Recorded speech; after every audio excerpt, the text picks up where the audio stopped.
Video walk around of my 1994 MacGregor 26S. I call it the simpler times. As the new owner, you can call it whatever you want. So I'm gonna just go front to back. Starting at the front, I've recently installed a new trailer jack. The old one broke, so this one's new. As you walk down the side, you look at the hull. You can see it's in good condition, no cracks, a couple of minor scratches just from docks and what have you, but everything's in good shape. Back here is the transom and the kick-up rudder.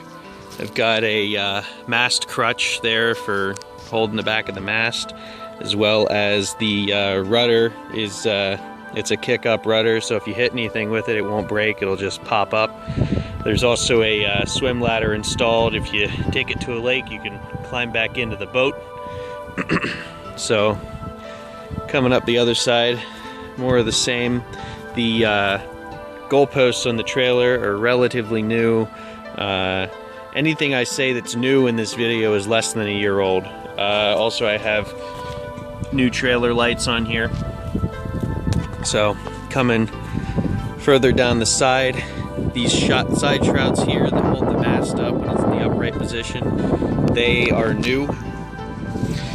And coming around to the bow again. I am standing on top of the companionway hatch, looking down into the cockpit. At the top of the video is the stern, and I'm standing in the center of the boat. This is the cockpit. Fits about 4 people comfortably, maybe 5. And boat comes with a solar panel that is wired into the battery charger on board, so you can go for weeks at a time without plugging in. This here is the lazarette. It's a very deep locker. I have fenders and PFDs, and that's the new fuel line that I put together. There's also back under here, which will probably be difficult to see on the video, is, here we go, the depth finder. It's a through-hull transducer. I have a new fuel tank from West Marine. It's the new style, so it looks a little inflated. They're designed to do that. So, looking from the stern, you can see there's 2 line bags. There's an anchor with a decent amount of chain rode and a pretty long line. I haven't measured it, but it's at least 100 feet. There's a seat PFD, plus all the PFDs in the rear locker come with the boat. In the line bag, you've got all of your jib control line for the roller furling and the spinnaker halyard. And then over here, you've got the mainsail halyard. There's a lock and key for locking the companionway hatch for security, and then it also comes with a winch handle. It's pretty basic. So I'm gonna walk along the deck. It's got 2 Lumar single-speed winches, one on either side. They work. All the lines are run aft for single handing. So I'm gonna walk along. This is the roller furling jib.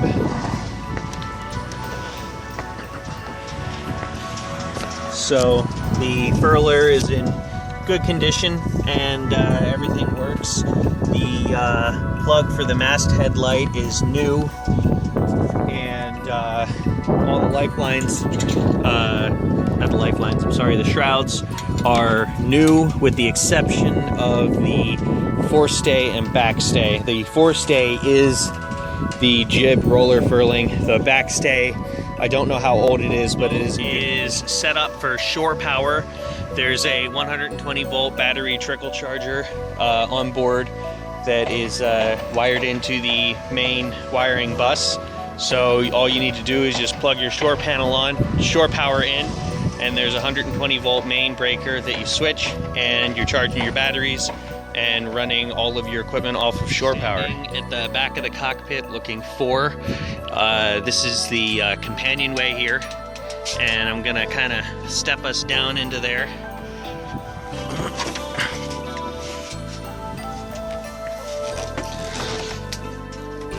So this is the cabin. As you come in the companionway hatch and turn around, we have a very large queen-size berth, maybe even closer to a king.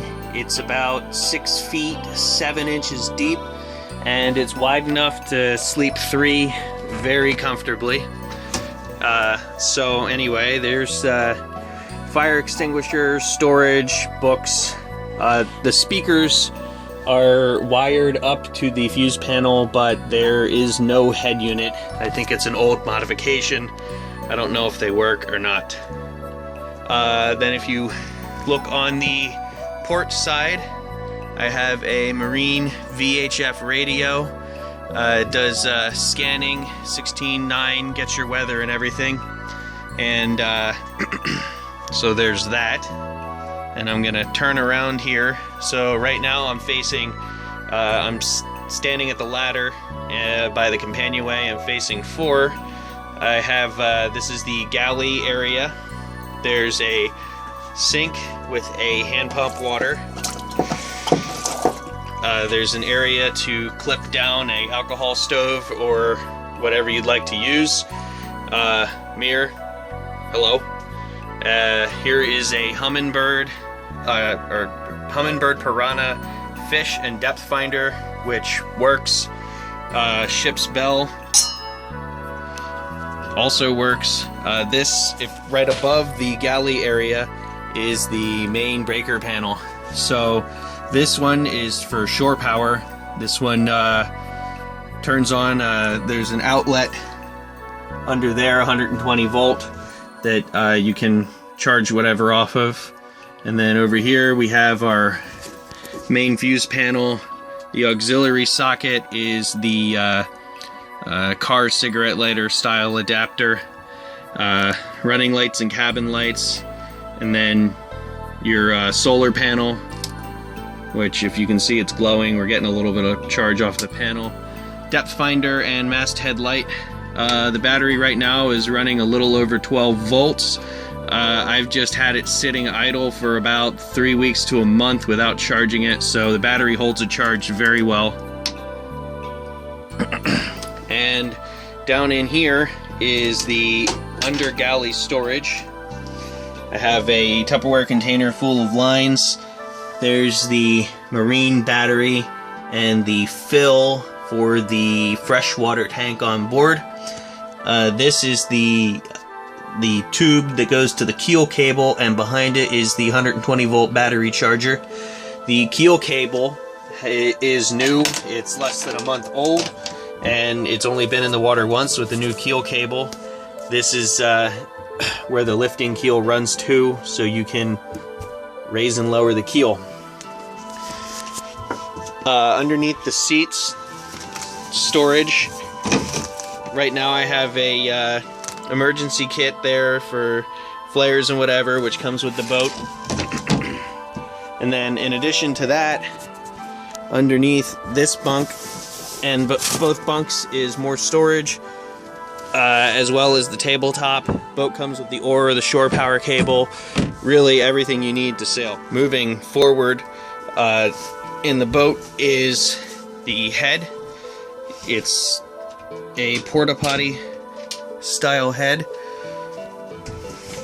So there it is, and then behind is a hand operated water pump you can use as a bilge pump, and there is a porthole in there for a little bit of light. It's a tight fit, but it works. And then coming further forward is the V-berth area. This is 6 foot 3 inches deep and can sleep 2 if you like each other, or 1 if you don't. The boat hook will come with the boat.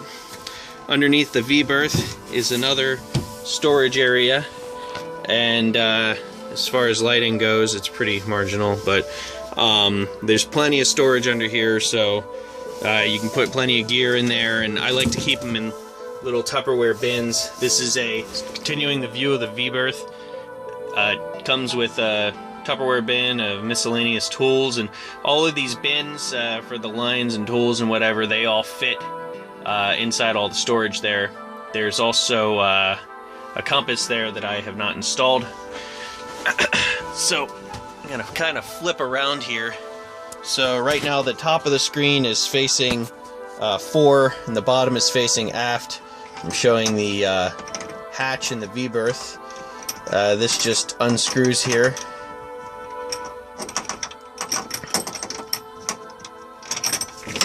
It lifts up. The weather stripping on the hatch is new. And the hatch opens all the way, and it's good for ventilation and the view what have you. Sitting in the V-berth, looking aft, you can see the teak style vinyl flooring that I've put in. This stuff's really easy to clean. You just wipe it off, and it's not glued down or anything, so if you want to take it out, it just lifts right up, but it kind of gives the inside of a boat a more warm and inviting feel. So I'm gonna fade in and out here and remove the mainsail bag here to show you the storage underneath the port settee berth. View of the port settee berth. I'm sitting on the starboard side settee berth next to the galley, and I'm going to show you the storage that's available under here. So there's a pretty large cooler here, and those are standard water bottles for scale. You can see that you can keep a decent amount of food and supplies in there. And then there's also another area to get into the area between the cabin and the hull, which can be used for plenty of storage. So this is my MacGregor 26S. It's for sale. My asking price is $5,900. It includes a bunch of extra equipment, pads for the cockpit, PFDs, a Bimini top, a pop top cover, plenty of gear and supplies, everything you'd need to have a wonderful time sailing on this thing. And thank you very much for taking time to take a look at my boat, and best of luck, and hopefully this is the boat for you.